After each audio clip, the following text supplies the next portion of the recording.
Today very important thing is what, to control the cost, to control the cost. और last lecture में हमने ये सब देखा था, जिसमें two associated cost, ordering and carrying cost. Ordering cost बताया मैंने, फैक्ट्री में आने तक का कॉस्ट ऑर्डरिंग कॉस्ट हो जाएगा, और आ गया उसके बाद जितना भी कॉस्ट लग रहा है, जब तक वो माल आपका प्रोसेसिंग में नहीं जाएगा तब तक का जो भी कॉस्ट लगेगा वो कैरिंग कॉस्ट, राइट है। क्योंकि फैक्ट्री में आने के बाद फिर कैरी करना पड़ेगा, स्टोर करना पड़ेगा, जिधर स्टोर करोगे वहां उसका इंश्योरेंस निकालना पड़ेगा, क्योंकि अगर स्टोरेज किया, कुछ आग विग लग गया, चोरी हो गया, जो भी है, राइट है, इंश्योरेंस का कॉस्ट जाएगा, ये सब कॉस्ट जाता ही है, that is what carrying cost. तो इसका अदर नेम याद रखना, ordering cost is also known as placement cost, storage cost, दिख रहा है। कैरिंग कॉस्ट को क्या बोलते हैं, storage cost. Ordering cost, order दे रहे हो आप, ऑर्डर दोगे, उसको लेके आओगे फैक्ट्री तक, सब ऑर्डरिंग कॉस्ट का पार्ट है, मालूम पड़ा कि नहीं। तो ये दोनों cost, ordering and carrying cost, अपने को क्या करना है बेटा, मिनिमम रखना है, मिनिमम। कौन से लेवल पे अपना ऑर्डरिंग और कैरिंग कॉस्ट मिनिमम होगा, that level is known as economic order quantity. Economic मतलब अपना कॉस्ट कम होना चाहिए, इकोनॉमिक, इकोनॉमिकल होना चाहिए। इकोनॉमिक वर्ड ही वही है ना, इकोनॉमिक मतलब अपना कॉस्ट कम हो, बेस्ट यूटिलाइजेशन ऑफ रिसोर्सेज हो, इकोनॉमिक्स में यही सब तो पढ़ते हो, राइट। तो that is what main purpose है, ऑर्डरिंग और कैरिंग कॉस्ट मिनिमम हो। अब वो पढ़ने के लिए पहले ऑर्डरिंग कॉस्ट आखिर डीप में पढ़ते हैं क्या है, और कैरिंग कॉस्ट क्या है। तो वो पढ़ने के बाद हम लोग क्या करेंगे, ये दोनों कॉस्ट हमारा जिस लेवल तक, ऐसे कौन सा पॉइंट हो जिधर ये दोनों कॉस्ट हमारा मिनिमम हो, मिनिमम, उस पॉइंट को हम बोलते हैं बेटा इकोनॉमिक ऑर्डर क्वांटिटी। तो उसके लिए सबसे पहले पढ़ते हैं हम लोग ordering cost, that is placement cost. आ जाओ, चलो, मुझे पता है सबके दिमाग में वही चल रहा है कि आखिर ऑर्डरिंग कॉस्ट है क्या, तो आ जाओ देखो।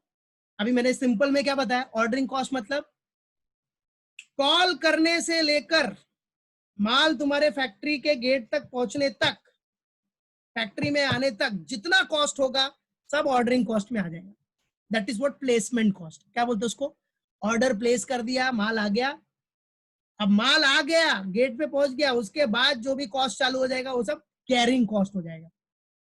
मालूम पड़ा, मालूम पड़ा कि नहीं। और कैरिंग कॉस्ट कब तक चलेगा, जब तक वो मटेरियल आपका प्रोसेस में नहीं चला जाता, बनने के लिए नहीं चला जाता, तब तक जितना कॉस्ट होगा वो कैरिंग, राइट। तो आ जाओ, तो सबसे पहले हमको सीखना है बेटा ऑर्डरिंग कॉस्ट क्या है, शॉर्ट नोट्स में आता है बच्चा, शॉर्ट नोट्स के लिए बहुत इंपॉर्टेंट है ऑर्डरिंग और कैरिंग कॉस्ट, तो इसलिए इतना फोकस करवा रहा हूं इस पे, तो याद रखो सब लोग, और याद हो जाना चाहिए, ये सब बिजनेस वर्ल्ड में बहुत इंपॉर्टेंट है। चलो, ordering cost. Now the term ordering cost refers to, the term ordering cost refers to, अब देखो जो पढ़ने का एग्जाम में लिखने के लिए अपने को वर्ड यूज करना है, सेंटेंस यूज करना है, वो देखो। The term ordering cost refers to the cost incurred for acquiring inputs. अरे भाई, इनपुट अपने लिए क्या है, मटेरियल, रॉ मटेरियल्स। जो भी कॉस्ट आपने इंकर्ड किया है to acquiring, for acquiring inputs, raw material acquire करने के लिए जो भी कॉस्ट इंकर किया, that is what ordering cost. अरे भैया, that is what ordering cost है राजा। तो सिंपल मीनिंग है cost incurred for acquiring inputs. What simple meaning याद रहेगा सबको, cost incurred for acquiring inputs, that is what ordering cost. और टेंशन नहीं लेना, एग्जांपल भी दिया मैंने अच्छे खासे।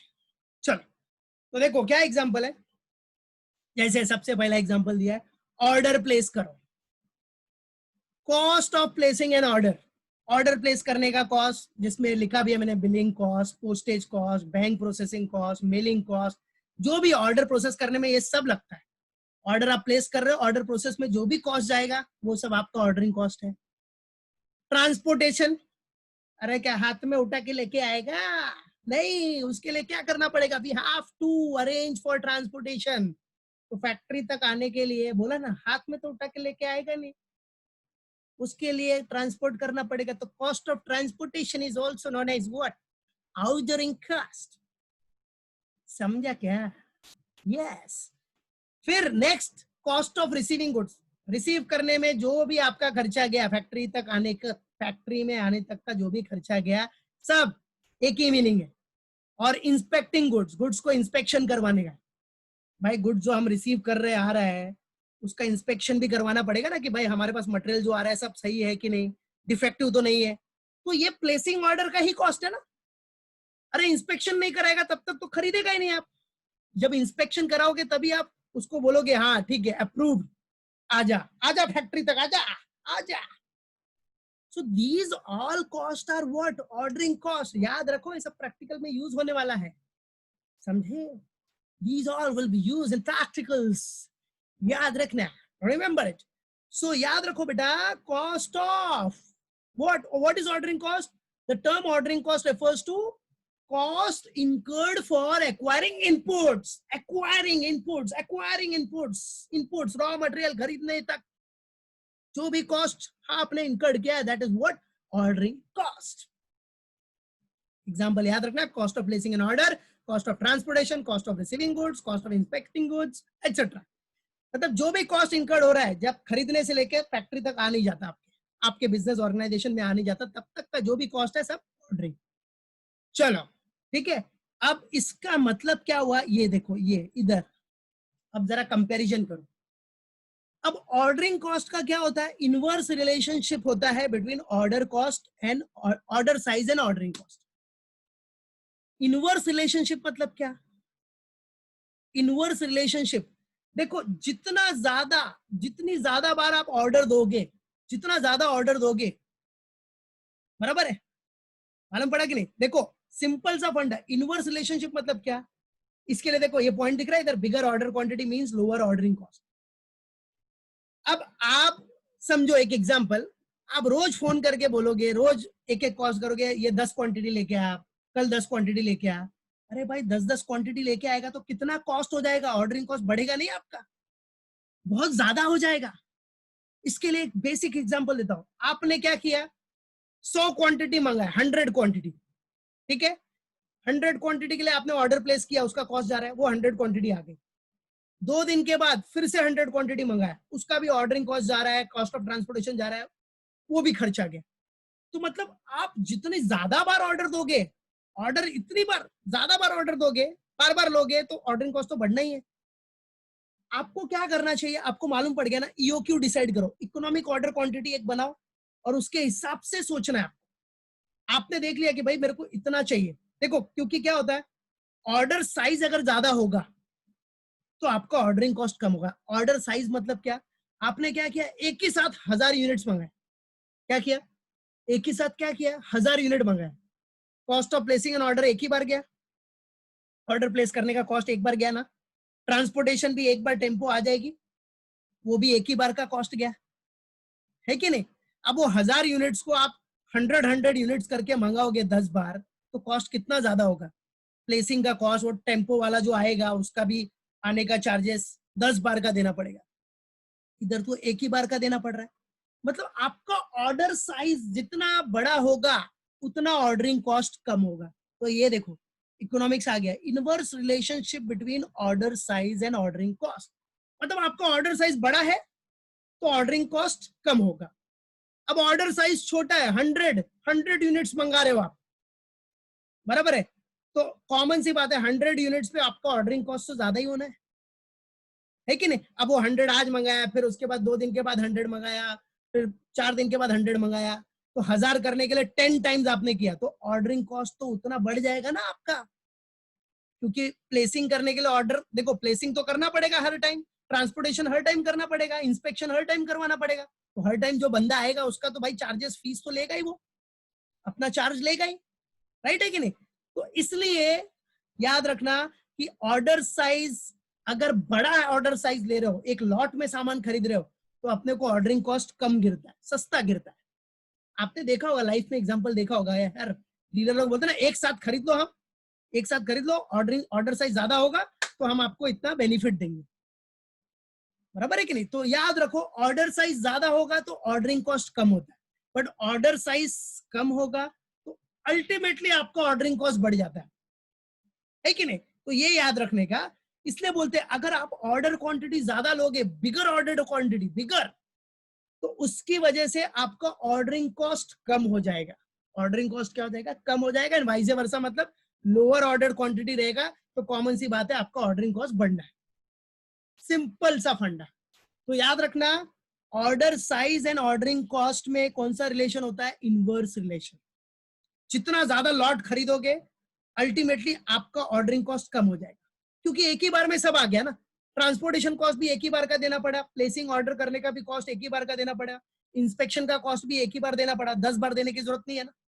भाई 100 यूनिट्स करेगा तो 10 बार देना पड़ेगा, समझा कि नहीं? तो that is what ordering cost. चलो अब ये ऑर्डरिंग कॉस्ट में किसी को डाउट है क्या? तो बोलो, फिर से बताता हूँ। Come on, is there any doubt in this ordering cost? किसी को डाउट है तो चैट बॉक्स में डाल सकता है कि सर मेरे को ये नहीं समझा, या फिर अपना अनम्यूट करके भी बोल सकता है। तो मैं फिर से बताता हूँ, पक्का? Okay okay, no no no no, ठीक है, नो मतलब नहीं है डाउट, ठीक है। तो आगे बढ़ता हूँ। चलो अब नेक्स्ट है बेटा अपना कैरिंग कॉस्ट। आ जाओ, अब देखो नेक्स्ट अपना पॉइंट है। अभी हम लोग इधर क्या फोकस कर रहे हैं पहले याद रखना। अभी हम लोग ये ऑर्डरिंग कॉस्ट क्या होता है और कैरिंग कॉस्ट क्या होता है ये सीख रहे हैं डिटेल में। उसके बाद हम लोग इसका कंपैरिजन करेंगे कि कब ये कॉस्ट मिनिमम रखना है, ठीक है? तो उसी को बोलेंगे हम लोग इकोनॉमिक ऑर्डर क्वांटिटी। तो अभी हमारा मेन टारगेट क्या है? ऑर्डरिंग कॉस्ट सीखना, जो कि हमने देखा। अब देखते कैरिंग कॉस्ट। चलो तो मेरे प्यारे बच्चों, now what is carrying cost? देखो ऑर्डरिंग कॉस्ट को हम प्यार से बोलते हैं क्या? Placement cost. Ordering cost is also known as placement cost. Now carrying cost is known as what? storage cost। Carrying cost को क्या बोलते हैं बेटा? Storage cost. ठीक है, बोलने के लिए स्टोरेज कॉस्ट है, याद रखो, हमेशा याद रखना स्टोरेज, क्योंकि स्टोरेज तो करना ही पड़ेगा। अब देखो जो मेन मीनिंग है एग्जाम पॉइंट ऑफ व्यू से, जो आपको लिखना है, समझने के लिए तो हम लोग कोई भी ट्रिक से समझ सकते हैं। अब लिखना क्या आपको एग्जाम में, देखो सी है, the term carrying cost refers to the cost incurred in maintaining a given level of inventory।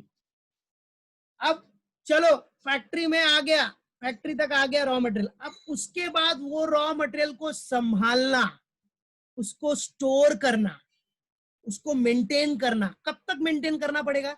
जब तक वो मटेरियल आपका मशीन में ना चला जाए, मतलब प्रोसेसिंग में ना चला जाए, तब तक तो आपको संभाल के रखना पड़ेगा।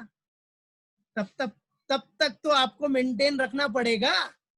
सो दैट इज वाई वो मेंटेन करने का जो भी कॉस्ट होगा, that is what? Carrying cost. अभी इसमें और भी चीज सीखोगे। अभी इसमें एक सीए फाइनल वाली फंडा भी बताऊंगा, सीए फाइनल में जो यूज होता है वो इधर तुम्हारे लिए नहीं है, लेकिन एक डीप नॉलेज के लिए पढ़ लेना, एक नॉलेज अपना बेस स्ट्रांग होगा, ठीक है? चलो वो कौन सा रहेगा बताऊंगा मैं। तो the cost incurred in maintaining a given level of inventory, क्या बेटा ये मालूम पड़ गया? The cost incurred in maintaining a given level of inventory. Maintain करने के लिए, इन्वेंट्री मेंटेन करने तक, बराबर है, वो इन्वेंट्री मेंटेन रहे स्टोरेज में, आपने स्टोर में रखा है तो देख रहे हो ना, ध्यान से देख रहे हो ना उसको, क्योंकि वो मटेरियल जब तक आपका मशीन में नहीं जाएगा तब तक आपको ध्यान देना है। यस बराबर है, हाँ मालूम पड़ा। स्टोर में मतलब वेयर हाउस कॉस्ट, ठीक है? तो आ जाओ, अब देखो अब ये कॉस्ट में होता क्या क्या है। सी, सबसे पहला तो कॉस्ट ऑफ स्टोरेज। स्टोर में रखेगा, वेयर हाउस में रखेगा, उसका कॉस्ट जाएगा नहीं? जाना ही है। और ऊपर से वेयर हाउस रेंट पे है तो उसका कॉस्ट तो जाना ही है, आपका रेंट देना है, या जो भी स्टोरेज के टाइम पे जो भी कॉस्ट लग रहा है सब देना है। Cost of handling materials, materials को हैंडल करने में, भाई उधर है तो हैंडलिंग मटेरियल्स जो भी है वहां से प्रोसेसिंग तक जाने तक का जो भी कॉस्ट है वो सब आपका याद रखना कैरिंग कॉस्ट है। क्या बेटा? Carrying cost. हमेशा याद रखो, क्या बोला मैंने? फैक्ट्री तक आ गया, अब फैक्ट्री में आ गया, अब फैक्ट्री से किधर अपने को स्टोर में लेके जाना है, मेंटेन करना है। कब तक? जब तक वो मटेरियल मशीन में नहीं पहुंच जाए, मतलब प्रोसेस करने के लिए ना पहुंच जाए, राइट है? टिल प्रोसेसिंग तक आपको उसको मेंटेन रखना है, हैंडल करना है। तो तब तक जितना भी कॉस्ट जाएगा सब आपका कैरिंग कॉस्ट है। आपको इंश्योरेंस नहीं निकालना पड़ेगा, आपने वेयर हाउस में रखा है तो आप इंश्योरेंस नहीं लोगे, लेना पड़ेगा बेटा, वेरी इंपॉर्टेंट। क्योंकि कोई भरोसा नहीं है कब आग लग जाए, कब क्या हो जाए, कौन सा सर्कमस्टेंसेस आ जाए, अनफॉर्च्यून कभी भी हो सकता है, राइट है, कोई भी एक्सीडेंट हो सकता है, एक्सीडेंट तो नाम ही एक्सीडेंट है, कभी भी हो सकता है। तो कॉस्ट ऑफ इंश्योरेंस भी आपको लेना पड़ेगा, वो मटेरियल जो आपने रखा है उसका इंश्योरेंस भी कराना पड़ेगा, तो वो भी आपका एक क्या है बेटा, that is also what your carrying cost. और पड़े पड़े अगर सड़ गया, खराब हो गया, खराब हो गया, डिटोरिएट हो गया, टेक्नोलॉजी ही दूर हो गई उसकी, ऑब्सोलेसेंस हो गया, बराबर है, आउटडेटेड हो गया, तो ये सब का भी कॉस्ट अपने को बेयर करना पड़ेगा, है कि नहीं। स्टोर में पड़ा है, पड़े पड़े कभी खराब हो गया, कुछ हो गया, तो ये सब कॉस्ट किसको बेयर करना पड़ता है, बिजनेस को ना। तो ये सब भी कॉस्ट आपको बेयर करना पड़ सकता है, राइट। स्टोर स्टाफ, भाई वो जो अभी इन्वेंट्री रखा है तो उसके लिए कोई तो स्टाफ चाहिए देखने के लिए, इन्वेंट्री को ध्यान देने के लिए, उसका रिकॉर्डिंग करने के लिए, कितना आ रहा है, कितना जा रहा है, कितना इन हो रहा है, कितना आउट हो रहा है, उसके लिए स्टाफ चाहिए कि नहीं। कि सीसीटीवी सब देख लेगा, नहीं, सीसीटीवी तो रखना ही पड़ेगा आपको, बट स्टाफ भी तो चाहिए, वो पूरा मेंटेन करेगा बेटा, समझा कि नहीं। तो उसका जो कॉस्ट जाएगा, उसको जो सैलरी वैलरी देना पड़ रहा है, जो भी है उसका कॉस्ट, वो अलग हो गया, that is what carrying cost, that is also what carrying cost. हाँ, अब देखो ये जो पॉइंट है ना, इंटरेस्ट कॉस्ट, ये एक एक्स्ट्रा पॉइंट है जो कि आईसीडब्ल्यू फाइनल, सीए, ये सब में बहुत यूजफुल है। फिलहाल अपने इधर ठीक है, नॉर्मल होता है, लेकिन समझ लो, समझ लो, अच्छा पॉइंट है, समझ लो, थोड़ा मेहनत कर लो। अब ये है बेटा इंटरेस्ट कॉस्ट, क्या बेटा, इंटरेस्ट कॉस्ट। अब इंटरेस्ट कॉस्ट कैसे जाता है, अब समझो आपने वो जो स्टॉक खरीदा है, स्टोर में रखा है, अब समझ लो डिमांड आया नहीं, बाई चांस कुछ मार्केट में कंडीशन डाउन हो गई, कोविड-19 आ गया, लॉकडाउन हो गया सब, और आपका माल उधर ही स्टोर में पड़ा है, 4 महीने से पड़ा है, डिमांड ही नहीं आ रहा है, सब लॉकडाउन है, सिचुएशन खराब है, कुछ नहीं हो रहा, बिजनेस सब लॉकडाउन, 4 महीने, 4 मंथ्स, सोचो 4 मंथ्स, 5 मंथ्स, जो भी है। अब बेटा आपका उधर कुछ वो आइडल पड़ा है, वैसे ही पड़ा है, कुछ प्रोसेस नहीं हो रहा है, मशीन चालू नहीं हो रही है, अब उधर भी आपका कॉस्ट जा रहा है, वो तो कॉस्ट जा ही रहा है आपका, इलेक्ट्रिसिटी हो गया, ये हो गया, स्टोर स्टाफ, ठीक है वो जा रहा है, लेकिन एक सबसे इंपॉर्टेंट कॉस्ट है, वो पता है क्या, इंटरेस्ट कॉस्ट। अब इसमें सबको डाउट होता है ये इंटरेस्ट कॉस्ट है कैसा, अब समझो जरा, क्यों इंटरेस्ट कॉस्ट, लॉजिक लगाओ जरा, बड़े बनो एकदम, बोलते ना टॉप लेवल के मैनेजर बनो, टॉप लेवल के डायरेक्टर बनो। अब देखो क्या क्या है उसमें, इंटरेस्ट कॉस्ट कैसे गया। अगर आप अगर आप समझ लो आपने मटेरियल खरीदा है, तो मतलब पैसा डाला होगा, फ्री में तो आएगा नहीं, भले आपने कैश दिया हो या क्रेडिट पे खरीदा हो, लेकिन पैसा तो आपका जाना है, क्रेडिट पे भी खरीदेगा तो पैसा जाएगा ही फ्यूचर में, है कि नहीं। अब आपने क्या किया, उस स्टॉक में अपना पैसा ब्लॉक कर दिया, ब्लॉक हो गया ना, आपका मटेरियल उधर पड़ा है स्टोर में, मतलब आपने वो स्टॉक में, वो मटेरियल में, स्टॉक में पड़ा है ना अभी, तो वो मटेरियल को क्या बोलेंगे हम, स्टॉक है। अब उस स्टॉक में अपने आपने आपकी कंपनी ने अपना फंड ब्लॉक कर दिया उधर, अगर वही पैसा उधर ब्लॉक ना करते, लॉजिक जरा लॉजिक, अगर वही पैसा आप उधर ब्लॉक ना करते, आप समझो कहीं रखते, कहीं दूसरी जगह इन्वेस्ट कर देते, या बैंक में ही रखते, एफडी बना लेते, तो इंटरेस्ट तो मिलता, आप कुछ तो कमाई होती, होती कि नहीं।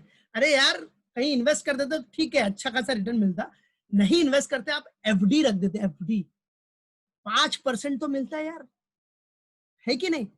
तो वो 5% भी तो गया अपना, उधर वो स्टॉक में प्रोसेसिंग नहीं हो रहा है, पड़े पड़े उतना टाइम, 5 महीने का इंटरेस्ट भी, 5 महीने का जो कॉस्ट है वो भी गया, मतलब वो 5 मंथ्स का, अगर वो हम पैसा वो स्टॉक में ना डालने के बजाय कहीं बैंक में रखते, बैंक में एफडी भी रख देते, एफडी भी रख देते, चलो मैं दूसरे इन्वेस्टमेंट की बात नहीं कर रहा हूँ, जो सबसे सेफ इन्वेस्टमेंट है उसकी बात कर रहा हूँ, एफडी रख देते, तो 5% तो आपको इंटरेस्ट मिलता, अभी के रेट के हिसाब से 5%, 5.25% यही चल रहा है, 5% तो मिलता, वो 5% भी गया हमारा, वो 5% भी गया, तो उसको बोलते हैं बेटा इंटरेस्ट कॉस्ट, बराबर है क्या, इंटरेस्ट कॉस्ट। या फिर दूसरा, ये तो लॉजिकल हो गया, अब दूसरा देखो, अब आपने वो स्टॉक खरीदने के लिए समझो लोन लिया होगा, लोन, लॉजिक देखो, दो दो लॉजिक।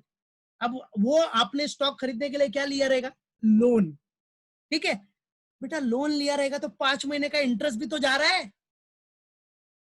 अब वो लोन आप कब पे करते हैं, जब वो स्टॉक प्रोसेस होता, बन जाता, बिकता, तो हम लोग लोन पे करते। वो तो पड़ा है बच्चा, वो स्टॉक में पड़ा है, बनेगा ही नहीं, बिकेगा ही नहीं, तो लोन कहां से पे ऑफ करेगा यार, कहां से पे ऑफ करेगा, है कि नहीं। तो ये सब कॉस्ट आपका इंटरेस्ट कॉस्ट है। और वो जो मैंने बताया ना कि ये पैसा इधर ब्लॉक नहीं करते, कहीं इन्वेस्ट करते तो आपको मिलता, वो इंटरेस्ट का भी लॉस हो गया आपका, उसको बोलते हैं अपॉर्चुनिटी कॉस्ट। क्या बोलते हैं उसको, अपॉर्चुनिटी कॉस्ट, जो कि उतना अपने को सोचना नहीं है, तो थोड़ा और हाई लेवल का है। जब और हाई लेवल में जाओगे, मैं पढ़ाऊंगा तो इसके बारे में डिटेल में करेंगे, जो कि इस साल फिलहाल नहीं है, ठीक है। कल इस साल याद रखना इंटरेस्ट कॉस्ट, जो कि एकदम नॉर्मल वाला है, एकदम डायरेक्ट अंडरस्टैंडिंग वाला, तो फंड ब्लॉक वाला भी नहीं। डायरेक्ट अंडरस्टैंडिंग मतलब आपने वो स्टॉक खरीदने के लिए अगर लोन लिया है तो लोन का इंटरेस्ट भी तो जा रहा है, इंटरेस्ट कॉस्ट भी तो जा रहा है, ये एकदम लॉजिकल सामने से मालूम पड़ता है। वो फंड ब्लॉकिंग वाला थोड़ा लॉजिक बनाना पड़ेगा, इसलिए वो बताया मैंने। तो वो फ्यूचर में आप अगर आगे पढ़ाई करोगे प्रोफेशनल कोर्स, तो वो आपको यूज होगा, फंड ब्लॉक वाला, याद रखना, फंड ब्लॉकिंग वाला आएगा, ठीक है। तो उसको अपॉर्चुनिटी कॉस्ट करके बोलते हैं, ठीक है। तो याद रखना, इंटरेस्ट कॉस्ट मालूम पड़ गया, loan taken for purchase of stock, वो स्टॉक उधर है अपना, बराबर, लोन लिया है उसके ऊपर, तो लोन लिया तो वो इंटरेस्ट का भी कॉस्ट जा रहा है ना, जितना महीना पड़ा रहेगा, जितना ज्यादा टाइम पड़ा रहेगा, उतना इंटरेस्ट आपका जाएगा। स्टोर में पड़ा है, कुछ हो ही नहीं रहा काम, तो उसका इंटरेस्ट तो जाएगा ही ना आपका, है कि नहीं, मालूम पड़ा, उसका इंटरेस्ट जाएगा कि नहीं, दैट्स इट। इसलिए गवर्नमेंट ने मोरेटोरियम, मतलब इस कोविड-19 के टाइम पे मोरेटोरियम किया, मतलब जो भी आपका ऋण स्थगन, मतलब जो लोन वीन है उसके लिए, ठीक है, आप डिले कर सकते हो, पोस्टपोन कर सकते हो। मोरेटोरियम वर्ड पता है सबको, कॉमर्स के स्टूडेंट हो, ये वर्ड जरा याद रखना, moratorium, what, which word, moratorium. Moratorium मतलब जो आपका लोन है, जिसका आप ईएमआई भरते हो, ईएमआई, ये सब याद रहना चाहिए, ईएमआई भरते हो, उसको पोस्टपोन करने को टाइम दे दिया गवर्नमेंट, ठीक है, आप पोस्टपोन कर सकते, दैट इज व्हाट मोरेटोरियम, मालूम पड़ा। तो ये सब कॉमर्स को स्टूडेंट को याद रहना चाहिए। अब सब जनरल नॉलेज सिखाऊंगा तो अपना सिलेबस कब सिखाऊंगा, ये भी चीज है ना यार, है कि नहीं। तो याद रखो, वो मोरेटोरियम के बारे में ज्यादा डिस्कस नहीं करूंगा, लेकिन याद रखना मोरेटोरियम मतलब आपको एक बेनिफिट मिला, आप ईएमआई अपना पोस्टपोन कर सकते, ठीक है, इतना याद रखो, ठीक है। बाकी डिटेल जब उसका टॉपिक अपने सिलेबस में है ही नहीं, तो डिटेल में जाने की जरूरत नहीं है। चलो, तो ठीक है, ये हो गया। अब आ जाओ, positive relationship between order size and carrying cost. देखो क्या बोल रहा है इधर, पॉजिटिव रिलेशनशिप होगा between order size and carrying cost. इसका मतलब bigger order quantity means higher carrying cost. अब बेटा जितना ज्यादा ऑर्डर साइज होगा उतना कैरिंग कॉस्ट भी लगेगा, स्टोरेज स्पेस ज्यादा लगेगा। देख रहे हो, पहले वाले में क्या था, इनवर्स रिलेशन, और इधर क्या है, डायरेक्ट रिलेशन। डायरेक्ट रिलेशन मतलब जितना ऑर्डर साइज ज्यादा होगा उतना कैरिंग कॉस्ट भी ज्यादा होगा, बराबर, उतना स्पेस ज्यादा लगेगा, मालूम पड़ा, उतना स्टॉक ज्यादा होगा तो उतना ज्यादा लोन लिया होगा आपने, उसका इंटरेस्ट कॉस्ट जाएगा। तो याद रखना, इधर कौन सा रिलेशनशिप होता है, positive relationship between order size and carrying cost. It means bigger order quantity means higher carrying cost, ज्यादा क्वांटिटी रहेगा तो कैरिंग कॉस्ट भी ज्यादा, सिंपल। अब ये दोनों पढ़ा आपने, ऑर्डरिंग और कैरिंग कॉस्ट देखा। अब बेटा ऑर्डरिंग और कैरिंग कॉस्ट को जहां हम लोग मिनिमम करेंगे, क्या करेंगे, जिस पॉइंट पे ये कॉस्ट अपना मिनिमम होगा, इधर देखो, देखो इफ द, इधर देखो ईओक्यू। अब सुनो, पहले सब लोग अपना अटेंडेंस डाल दो, अटेंडेंस डाल दो और सुनते रहना, everyone put your attendance and see here. अब देखो, अब अपना केस क्या है, if the order size is big, अगर ऑर्डर साइज ज्यादा है तो स्टोरेज कॉस्ट भी ज्यादा होगा, कॉमन सी बात है, ऑर्डर साइज ज्यादा है तो स्टोरेज कॉस्ट ज्यादा होगा। On the other hand if order size is small, order size कम होगा तो ordering cost will be high हो जाएगा। अरे ऑर्डर साइज कम होगा तो ऑर्डरिंग कॉस्ट ज्यादा हो जाएगा, है कि नहीं। और अगर ऑर्डर साइज बड़ा होगा तो कैरिंग कॉस्ट ज्यादा हो जाएगा, स्टोरेज कॉस्ट, देखो लिंक देखो। अब अपने को क्या करना है, एनालिसिस करना है कि कहां, eight which point ordering cost and carrying cost is minimum. Means in order to minimize ordering and carrying cost, it is necessary to determine the order quantity which minimizes these costs. ऐसा point अपने को find out करना है कि जिधर ये अपना दोनों cost, ordering and carrying cost, minimum हो. तो याद रखो ईओक्यू क्या हो गया, in order to minimize ordering and carrying cost it is necessary to determine the order quantity. कौन सा ऑर्डर क्वांटिटी हम लोग ऑर्डर करें जिधर अपना ordering cost and carrying cost दोनों कम हो, मिनिमम हो, and the size of the order for which both ordering and carrying cost are minimum. Minimum मतलब ऑप्टिमम हो. ऐसा जो भी साइज ऑफ ऑर्डर क्वांटिटी आप डिसाइड करोगे जहां ordering and carrying cost are minimum, उस ऑर्डर क्वांटिटी को बोलते हैं बेटा ईओक्यू. उसको बोलते हैं हम लोग इकोनॉमिक ऑर्डर क्वांटिटी. देखा इकोनॉमिक ऑर्डर क्वांटिटी कितना इंपॉर्टेंट वर्ड है, कितना बेस है, एकदम बेस से सिखाया इसलिए मैंने आपको इसको. नहीं तो क्या प्रैक्टिकल करने के लिए 1 मिनट में समझा दिया डायरेक्ट प्रैक्टिकल, वो उसका मतलब नहीं है बच्चा. जब आप कंसेप्ट नहीं समझोगे तो आप फ्यूचर में कैसे ग्रोथ करोगे. प्रैक्टिकल करने में क्या प्रैक्टिकल करके रख दूं, सिखा दो, बट आपको उस कंसेप्ट को पूरा समझना है, उसको यूज करना है, लाइफ में अप्लाई करना है. याद रखो, ठीक है. तो मालूम पड़ गया EOQ, economic order quantity, the size of the order for which ordering and carrying cost, जिधर आपका ordering and carrying cost minimum होगा, उस ऑर्डर क्वांटिटी को, उस लेवल को, उस पॉइंट को हम बोलेंगे EOQ, economic order quantity. So this concept is very important in business organisation. अब इसका फॉर्मूला याद रखना क्योंकि नेक्स्ट लेक्चर में अपने को इससे रिलेटेड क्वेश्चन सॉल्व करना है. तो फॉर्मूला है ईओक्यू का √2AO अपॉन सी. और बहुत सारी चीजें लिख सकते हो इसमें, लेकिन ये जो मैंने बनाया वो याद रखो, 2AO अपॉन सी, जिसमें ए मतलब हो जाएगा एनुअल डिमांड कितना है, एनुअल डिमांड. तो ये फॉर्मूला आप जब प्रैक्टिकल करोगे ना वो टाइम पे समझेंगे पूरा. तो A for annual demand, O for ordering cost कितना है, ओ ऑर्डरिंग कॉस्ट है, इसको और भी सिंबल देते हैं बट मैंने ओ दिया है ताकि आपको समझ में रहे कि हाँ O for ordering. C for carrying cost, carrying cost में देखो annual carrying cost of 1 unit, क्या सी मतलब annual carrying cost of 1 unit के हिसाब से देखना है, that is cost of 1 unit. 1 unit का कॉस्ट कितना है मल्टीप्लाइड बाय कैरिंग कॉस्ट का परसेंटेज क्या है, कैरिंग कॉस्ट का परसेंटेज पर एनम के बेसिस पे क्या है. तो ये फॉर्मूला जब तक आप प्रैक्टिकल नहीं करोगे तब तक पूरी तरह से नहीं समझेगा. फिलहाल अभी देखो, जब एक एग्जांपल लूंगा तो एग्जांपल